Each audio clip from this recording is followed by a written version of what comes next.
지난 시간에 우리 1절부터 6절까지 읽었었죠. 지금 이 규절에 보면은 이제 혼인 관계 지금 비유해서 율법과 죄에 대해서 설명을 해주고 있습니다.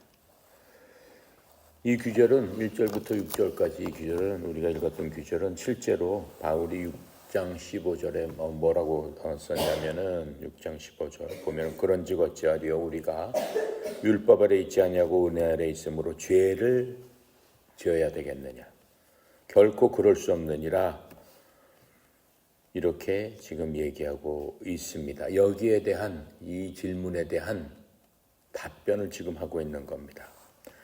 바울이 6절에서 어떻게 그리스도인이 하나님께 자신을 내어드려야 하는가에 대해서 주인과 종을 예화로 들어서 설명했어요. 종은 주인에 따라서 이렇게 속해서 주인이 하라는 대로 하는 것 아니냐라고 하는 그러한 설명을 해줬습니다. 근데 이 규절에서는 남편과 아내의 예화를 들어서 믿는 사람들이 예수님과 연합해서 이제는 새롭게 사는 삶을 살기 때문에 율법에 대해서는 더 이상 그러한 종의 관계가 아니다. 주인과 종의 관계가 아니고 그렇다고 해서 율법과 아무런 관계가 없는 게 아니고 새로운 관계가 정립이 되었다라고 하는 것들을 설명하기 위해서 지금 이 혼인 관계로 지금 얘기를 하고 있는 겁니다. 자, 1절부터 3절까지 우리가 다시 한번 읽어보면서 설명을 하도록 하겠습니다. 형제들아 내가 법하는 자들에게 말하노니 너희는 그 법이 사람이 살 동안에만 그를 주관하는 줄 알지 못하느냐. 남편 있는 여인이 그 남편 생전에는 법으로 그에게 매인바 되나 만일 그 남편이 죽으면 남편의 법에서 벗어나느니라. 그러므로 만일 그 남편 생전에 다른 남자에게 가면 음녀라. 그러나 만일 남편이 죽으면 그 법에서 자유롭게 되나니 다른 남자에게 갈지라도 음녀가 되지 아니하느니라 이렇게 얘기하고 있죠. 꼭 결혼 관계만 그런 건 아닙니다. 죄 지은 사람이 죽게 되고 자살하게 되면은 어떻게 해요? 더 이상 죄를 묻지 않아요. 그냥 죽었으니까 끝이다. 그렇게 하고 다 끝내버리는 거예요. 그게 법이에요. 그게 율법이에요.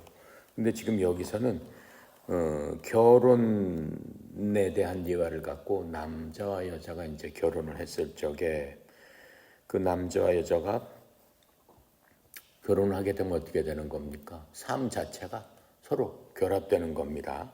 그래서 결혼은 육체적으로 하나가 되는 것이라고 성경에서 분명히 말씀해 주고 계세요. 결혼에 대해서 설명한 규절은 창세기 2장 24절입니다. 그러므로 남자가 자기 아버지와 어머니를 떠나 자기 아내와 연합하여 그들이 한 육체가 될지니라. 그건 하나님께서 그 축복하시면서 만들어 주신 가정이에요. 그 성년이 되면은 그렇게 해라라고 지금 말씀해 주고 있는 겁니다. 그런데 그렇게 이제 하나가 될지니라 했는데 간혹 이혼을 하는 경우가 있고 헤어지는 경우가 있죠. 그럴 경우에는 언제만 가능하느냐. 성경에서는 단지 육체적인 이유에 의해서만 그 결합이 깨질 수 있다라고 하는 겁니다. 확실한 건 뭐예요? 상대편의 한 사람이 죽었을 경우 사별을 하게 되면은 더 이상 결혼관계가 유지가 안 되지 않습니까? 또 하나는 뭐예요? 남자고 여자고 상대방한테 부정을 했을 적에 믿음을 깼을 적에는 결혼관계는 깰 수 있다라고 하는 거예요. 자, 그래서 마태복음 5장 31절부터 32절에 이렇게 설명해 주고 있어요. 또 일렀을 때 누구든지 자기 아내를 버릴 자는 그 자기 아내에게 버린 아내에게 이혼 증서를 줄지니라 하였으니 나는 너희에게 이르노니 누구든지 음행이 아닌 다른 이유로 자기 아내를 버리는 자는 그녀로 하여금 간음을 하게 하며 또 누구든지 이혼당한 여자와 결혼하는 자는 간음하느니라. 이렇게 예수님께서는 말씀하고 있었어요. 그러니까는 성격이 안 맞는다, 뭐가 안 맞는다 해서 이혼은 안 된다라고 하는 거죠. 그 이혼할 수 있는 경우는 뭐예요? 부정한 짓을 저질렀을 적에. 그렇죠? 서로 간의 믿음을 배반했을 적에는 이혼을 할 수 있다라고 하는 거죠. 그 밖의 이유로서는 이혼할 수 없다라고 하는 게 하나님의 법칙입니다. 하지만 이제 바울이 지금 여기서 얘기한 건 이런 얘기를 지금 하고 있는 게 아니잖아요. 이런 얘기를 하고 있는 게 아니고 결혼을 예화로 사용해서 그리스도와 우리와 율법의 관계를 지금 설명하려고 하시는 겁니다. 그래서 남편과 아내가 살아있는 한 그 결혼은 어디에 지배를 받게 되는 거예요? 결혼법에 의해서 지배를 받게 되는 것이죠. 그리고 지금 여기 얘기한 대로 그 율법 얘기한 대로 이 여자가 이 남편을 떠나서 다른 남자와 결혼한다면은 그 여자는 어떻다라고 그랬어요? 불륜을 저지르는 것이다 이렇게 지금 설명하고 있습니다. 하지만 괜찮은 경우 남편이 죽었다든가 그렇죠? 그럴 경우에는 더 이상 부정을 저지르는 게 아니고 다시 결혼할 수 있다. 오직 결혼을 깨뜨리고 자유롭게 할 수 있는 것은 죽음밖에 없다라고 얘기를 하고 있는 겁니다. 그래서 지금 이 1절부터 3절까지는 그 결혼을 예화를 들어서 지금 우리한테 설명을 해주고 있습니다. 자, 4절부터 5절 또 읽어보겠습니다. 그러므로 내 형제들아 너희도 그리스도의 몸으로 말미암아 율법에 대하여 죽임을 당하였으니 이는 다른 이 곧 죽은 자 가운데서 살은 이에게 가서 우리가 하나님을 위하여 열매를 맺게 하려 함이라. 우리가 육신에 있을 때는 율법으로 말미암는 죄의 정욕이 우리 지체 중에 역사하여 우리로 사망을 위하여 열매를 맺게 하였더니 이렇게 얘기하고 있어요. 지금 우리가 율법에 대해서 죽었다라고 지금 얘기를 하고 있습니다. 4절부터 5절의 주제는 우리는 율법에서 죽었다라고 하는 겁니다. 이 말씀은 좀 복잡하게 들릴지 모르지만 그렇지 않습니다. 간단한 겁니다. 우리가 구원을 받지 않았을 때 어디 안에 있었던 거예요? 우리가 예수님을 모르고 그리스도를 몰랐을 적에는 육체 안에 있었다라고 얘기하는 거예요. 즉 율법 아래 있었다라고 얘기하는 거예요. 그랬을 적에 우리는 하나님의 율법 아래 있었기 때문에 율법에 의해서 우리가 심판을 받는 거죠.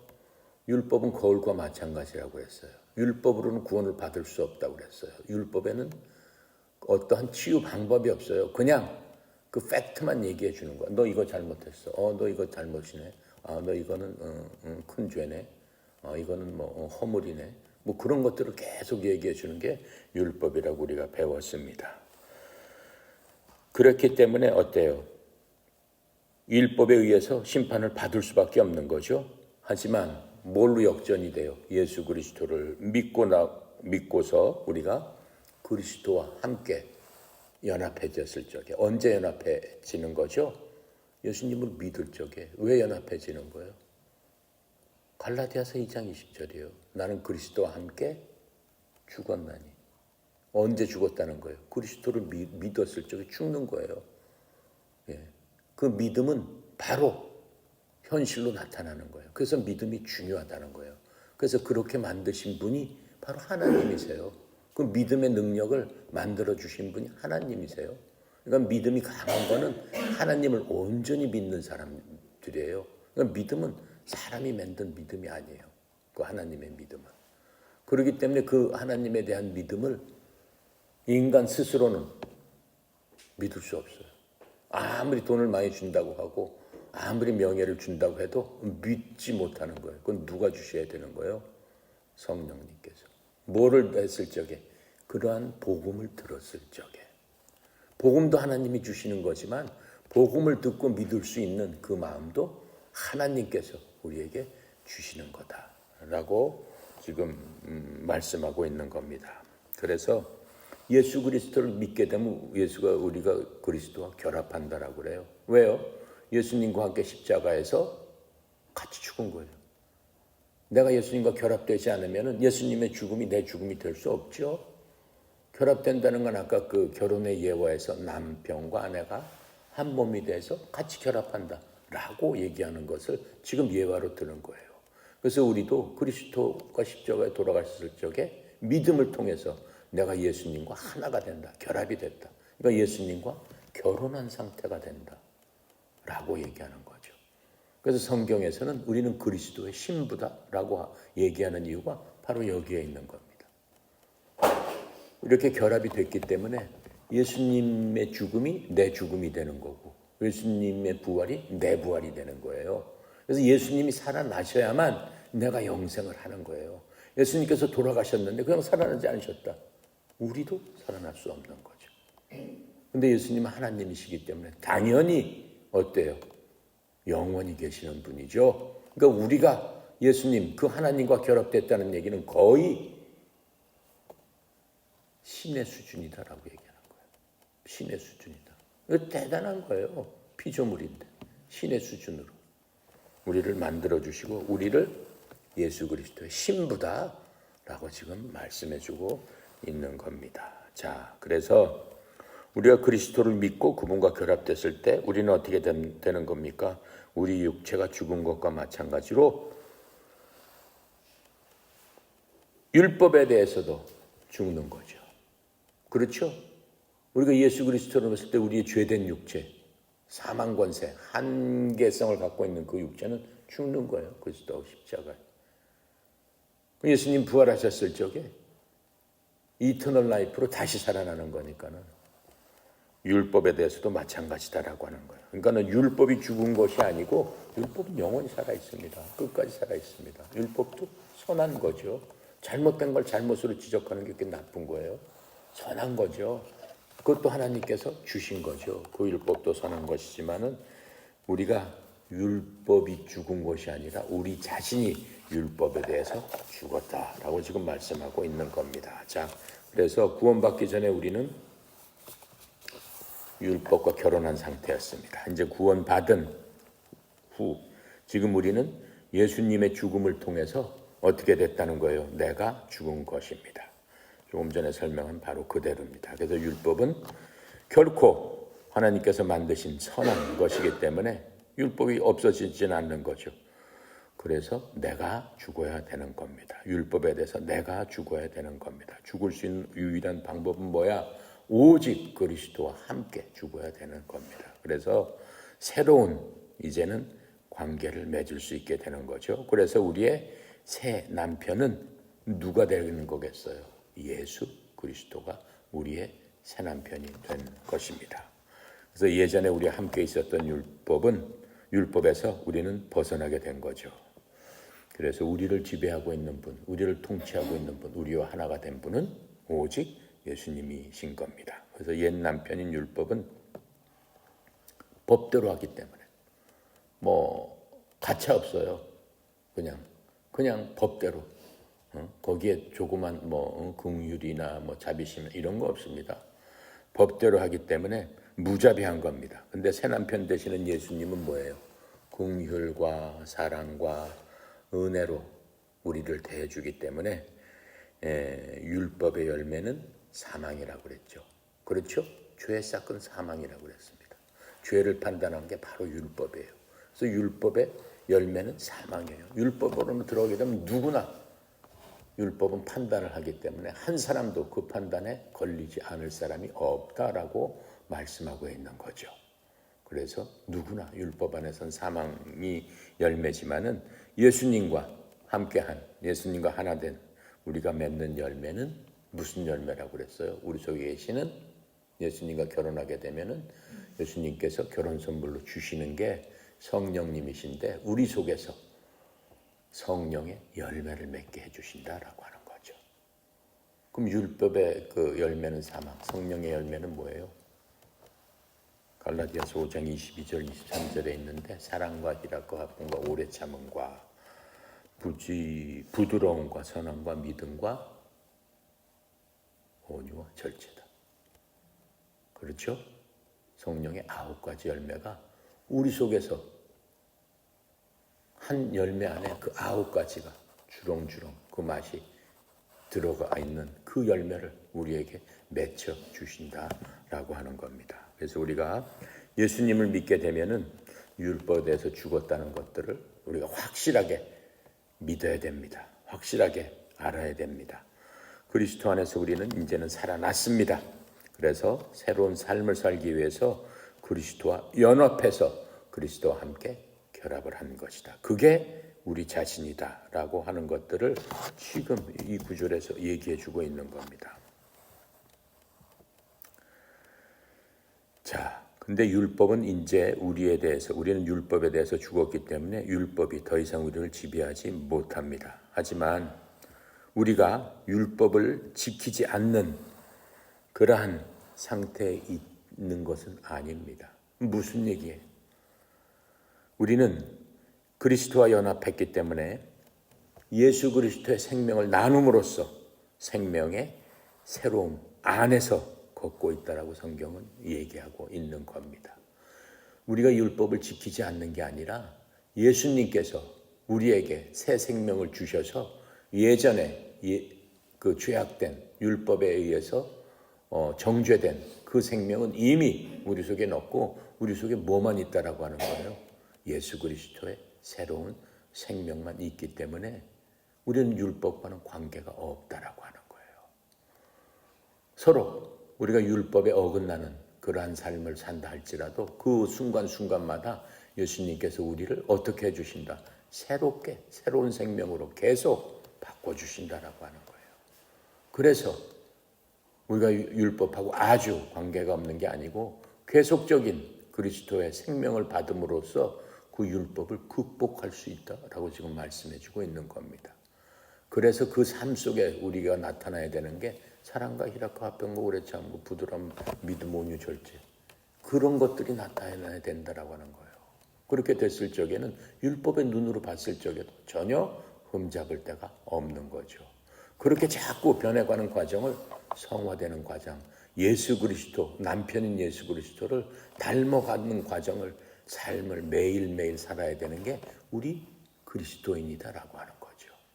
그리고 온전히 우리가 아주 완벽하게 그리스도와 같이 되는 순간은 우리의 몸을 벗어서 어떻게 되는 거예요?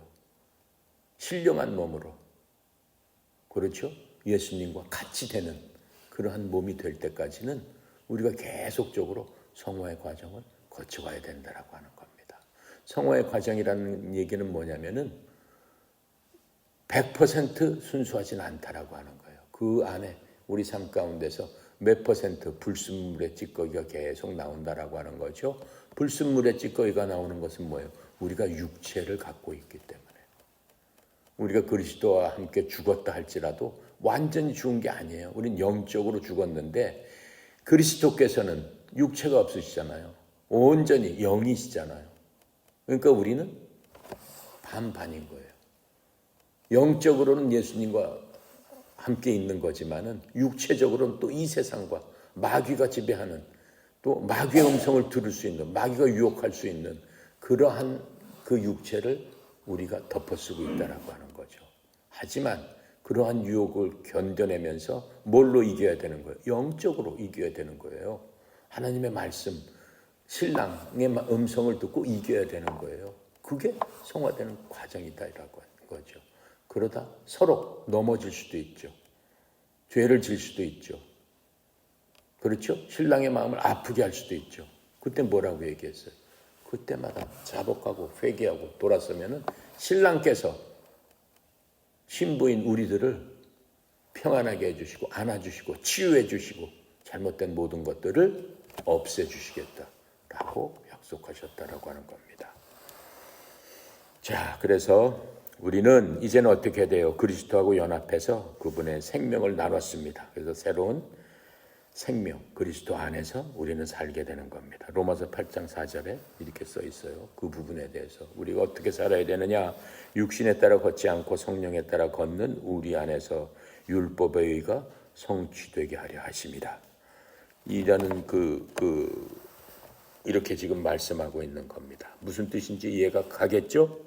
예, 그래서 이 말은 단순히 우리 삶의 그러한 동기와 활력이 율법으로부터 나오지 않는다는 겁니다. 더 이상 율법이 우리 삶 가운데서 어떤 영향력을 행사할 수 없다는 겁니다. 우리 삶에 동기나 활력이나 어떠한 모든 것들은 파워는 예수 그리스도와 연합을 통해서 하나님의 뭘로부터 나와요? 은혜와 사랑과 긍휼로부터 나온다라고 하는 겁니다. 자, 이제 구약시대 법으로 하던 것이 아니라 하나님과 아들과의 관계, 하나님은 사랑이시다라고 했습니다. 즉 사랑의 관계가 이루어진 겁니다. 그래서 예수 그리스도는 우리가 어떻게 알아야 돼요? 그냥 어떠한 하나님, 그냥 우리의 고정관념적인 그런 걸로 알면 안 되는 거예요. 예수 그리스도를 우리의 신랑으로, 인격체로 우리가 섬겨야 된다라는 거예요. 그래서 하나님을 인격적으로 만나라. 교회에서 그런 얘기 무지하게 많이 설교를 해요. 목사님들이. 하나님을 인격적으로 만나야 됩니다. 인격적으로. 그게 도대체 무슨 얘기냐? 인격적으로 만난다는 게 바로 그런 얘기예요. 우리의 신랑으로서 만나야 된다라고 하는 거예요. 우리가 결혼하는 신랑 신부, 그렇죠?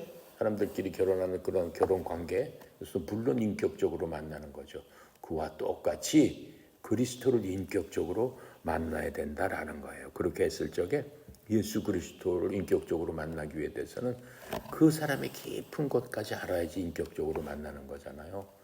그냥 데이트만 하고 그냥 너 뭐 좋아해 뭐 어째 저째 그 인격적인 그 깊은 그 교제가 있을 수 없어요. 예. 결혼을 하게 되면은 그 사람들의 그 상대편의 깊은 것들, 상대편의 그 내면에 있는, 그렇죠? 그 마음속 깊은 곳에 있는 것까지 서로 알게 되는 바로 그런 관계. 예수님의 관계도 그런 관계가 돼야 된다라고 하는 겁니다. 그렇게 됐을 적에 기독교는 구약의 종교가 아니다라고 하는 거예요. 구약의 종교는 뭐예요? A는 B고 1+1은 2고 이렇게 하면 이렇게 해야 되고 이렇게 하면 언제 제줄때 엄청 많이 있잖아요. 구약에 보면은 율례, 규례, 관습 그런 것들에 딱 얽매여서 언제 때는 뭘 해야 되고 언제 때는 교회 가도 그런 경우 있죠. 지금 무슨 절기니까 뭘 해야 되고 뭘 해야 되고 뭘 해야 되고 그건 종교예요. 그건 인격적인 만남이 아니다라고 하는 거예요. 더 이상 그런 게 필요 없다라고 하는 겁니다. 하나님께서 원하시는 거는 뭐예요? 너희들이 나한테 무엇을 행하려고 하지 말아라라고 하는 거예요. 절기를 만들고 뭘 만들어서 나한테 와가지고 하나님 그때 주셨으니 감사합니다. 뭘 드립니다. 그런 거 하지 말아라라고 하는 거예요. 나를 알아야 된다라고 하는 거예요. 하려고 하는 게 아니라 knowing, 알아라라고 지금 얘기하는 거예요. 하나님이 제일 기뻐하시는 게 하나님을 알아주는 사람입니다. 그래서 기독교는 뭐예요? 기독이라는 말이 한자 말이죠. 그리스도라는 얘기입니다. 기독교는 그리스도다. 기독교는 메시아다. 메시아 자체다. 인격 자체다. 이렇게 얘기하고 있는 겁니다. 요한일서 1장 3절에 이렇게 얘기하고 있어요. 우리가 보고 들은 그것을 너희에게 밝히 드러내면 너희 또한 우리와 교제하게 하려 함이니 참으로 우리의 교제는 아버지와 함께하는 것이며 그분의 아들 예수 그리스도와 함께하는 것이라. 하나님께서는 그냥 우리를 그냥 큰 우상처럼 다른 종교처럼 하나님 앞에 꿇어 엎드려서 뭘 바라고 뭘 의지하고 그런 거 아니다라고 하는 거예요. 너하고 나하고 어떻게 하자? 새기고 교제를 해야 되지 않겠느냐라고 하는 거예요. 교제하기 위해서는 어떻게 해야 돼요? 상한 마음으로 주님 앞에 나가면 된다라고 말씀을 하고 있는 겁니다. 또 그 교제를 잘하기 위해서는 나는 누구다라고 그 써놓은 여러분이 갖고 있는 그 성경책을 보고 나를 좀 알아줬으면 좋지 않겠냐 이렇게 말씀하고 있는 거예요. 교제를 잘하는 사람들은 하나님에 대해서 많이 아는 사람이겠죠. 그렇죠? 여러분도 마찬가지 아니에요? 여자친구와 교제를 잘하기 위해서는 여자친구의 뭐부터 알아? 좋아하는 게 뭐고, 음식은 뭘 좋아하고, 노래는 뭘 좋아하고, 뭐 색깔은 뭘 좋아하고, 차는 뭘 좋아하고, 뭐 그런 데서 거기다 맞추는 거 아니에요? 그렇죠?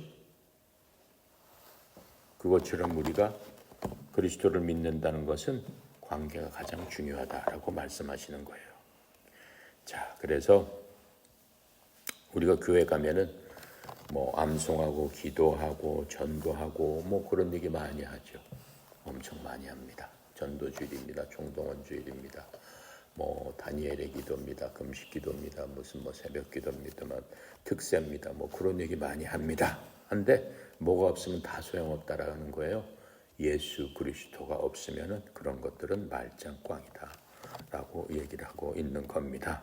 빌립보서 3장 8절에 이렇게 설명해 주고 있어요. 참으로 확실히 모든 것을 손실로 여김은 그리스도 예수 내 주를 아는 지식이 뛰어나기 때문이라.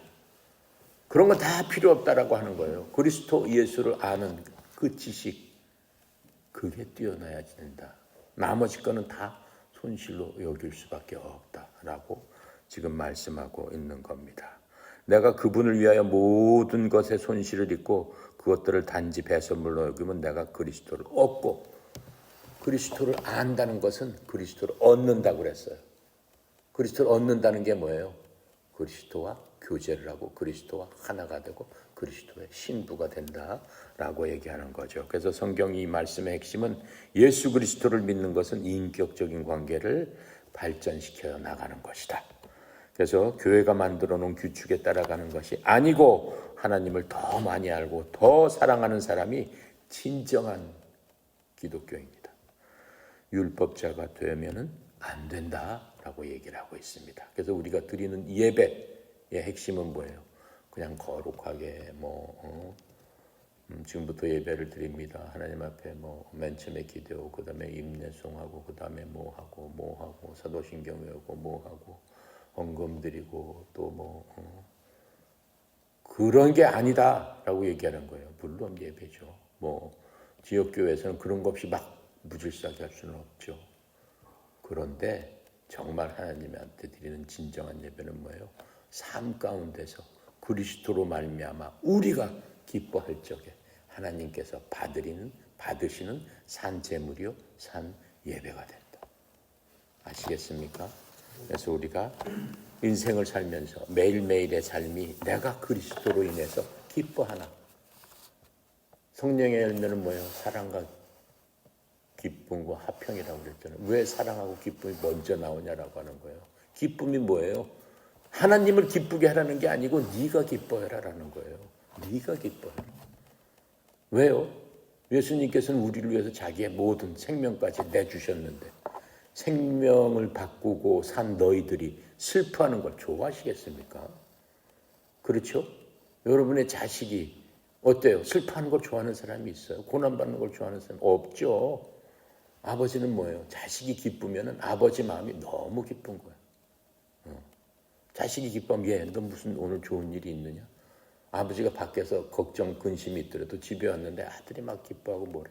아버지 마음이 눈 녹듯이 사라져요. 너무 기쁜 거예요. 그게 하나님의 마음이에요. 그래서 사랑과 기쁨과 화평과. 네가 그렇게 해라라고 하는 거예요. 하나님이 그걸 받으시겠다는 게 아니에요. 내가 그렇게 해라. 그랬을 적에 그게 나를 정말로 기쁘게 하는 거, 나한테 예배 드리는 거고 나를 존경하는 거고 나를 섬기는 일이다. 그게 하나님의 마음입니다. 아셨죠? 오늘 5절까지 하고 다음 시간에 6절 하겠습니다. 기도합니다. 참으로 감사하시고 거룩하신 하나님, 하나님의 은혜와 영광을 찬양합니다. 이 시간 저희들 로마서 7장의 말씀대로 이제 우리가 율법의 종이었던 저희들이 이제는 그리스도와 함께 십자가에서 죽고 부활함으로 말미암아 예수 그리스도의 신부가 되어서 그리스도와 함께 교제하고 그리스도를 더욱더 알아가고 그리스도가 내 생명임을 고백하는 그러한 위치까지 주님 삼아 주셨사오니 하나님 참으로 감사합니다. 아버지 하나님이여, 저희들이 이 세상에서 그리스도를 알고 믿음으로 하나님 앞에 가까이 갈 수 있고 믿음을 통해서 우리가 하나님의 자녀라 일컬음을 받는 그러한 저희들 되었사오니 아버지 하나님이여, 우리의 믿음이 이제는 어린아이의 믿음이 아니고 장성한 분량까지 되어서 그리스도의 신부로서 부끄러움이 없는 신부들 다 되도록 주여 축복하여 주시옵소서. 감사하시고 거룩하신 하나님, 특별히 사랑하는 아들, 딸들 하나님께서 구원하시고 만세전부터 택하시고 부르셔서 하나님의 목적대로 쓰임 받기 위해서 말씀을 주시고 또 믿음을 허락하였사오니 이 세상에서 하나님 앞에 쓰임받는 그 목적 온전히 깨달아 알 수 있는 지혜와 총명과 명철을 주시옵시고 하나님을 알되 깊은 것까지 알아서 하나님을 올바로 섬기고 하나님으로 인해서 기뻐하는 저희들 다 되도록 주여 도와주시옵소서.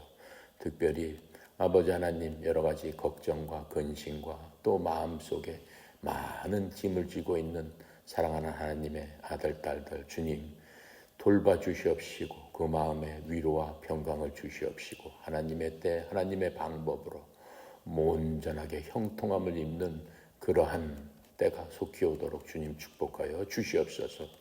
하나님, 저희들에게 주신 말씀대로 하나님 사랑하는 자, 그 목적대로 부르심을 입은 자들에게 모든 것이 합력하여 선을 이루어주신다고 주님께서 분명히 약속하고 말씀하셨사오니 세상이 없어질지라도 하나님의 말씀은 결코 없어지지 않냐 하신다고 하신 그 말씀대로 주여 속히 이루어 주시옵소서. 우리 협회가 온전히 하나님만 바라보고 의지하는 그러한 협회 되기를 원합니다. 협회에 속해 있는 한 영혼 하나 온전히 주님 앞에 그리스도의 신부가 되어서 구원받는 기쁨으로 전진하며 나아갈 수 있는 그러한 협회 될 수 있도록 주님 축복하여 주시옵소서. 오늘도 모든 것 주님께 의탁드립니다. 감사드리며 우리 주 예수 그리스도 이름으로 기도드렸습니다. 아멘.